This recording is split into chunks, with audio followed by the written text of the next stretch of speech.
નમસ્કાર મિત્રો, હું ડોક્ટર રિતેશ પટેલ, ત્રીજી મેડિકલ હોસ્પિટલ નરોડાથી. આજે આપણે હિપેટાઇટિસ એ અને ઈ વિશે વાત કરીશું, જેને નોર્મલી કમળો અથવા જોન્ડિસ કહેવામાં આવે છે.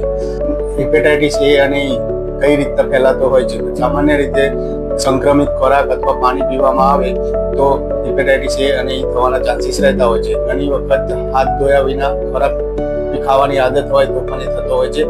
ઘણી જગ્યાએ સંક્રમિત થયેલા શૌચાલયો હોય ત્યાં એનો યુઝ કરવામાં આવે તો પણ એ ફેલાતો હોય છે.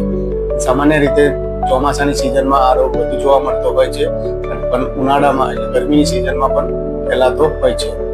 હિપેટાઇટિસ એ અને એના લક્ષણો શું હોય? તો એના લક્ષણોમાં મેઇનલી ઉલટી થવી, ઉબકા આવવા, પેટમાં દુખાવો થવો, માથું દુખવું, તાવ આવવો, આંખો અને ચામડી પીળી પડી જવી, ભૂખ ના લાગવી, અનઇઝીનેસ રહેવી, આ બધા જનરલી જોવા મળતા સિમ્પટમ્સ હોય છે.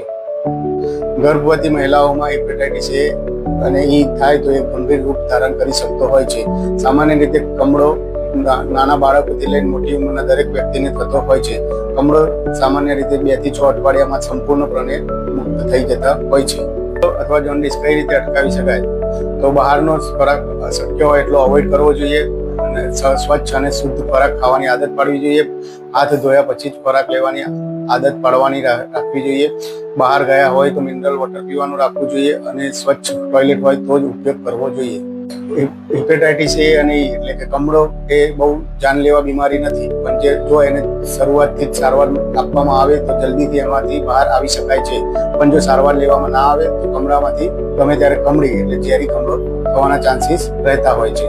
સ્વચ્છતા જાળવો અને સ્વચ્છ ખોરાક અને પાણી લો. આરોગ્યને પ્રાથમિકતા આપો અને કમળાના લક્ષણો જણાય તો તરત જ નજીકના ડોક્ટર જોડેનો સંપર્ક કરો. હિપેટાઇટિસ એ અને ઈ સમજણથી બચી શકાય છે. Thank you.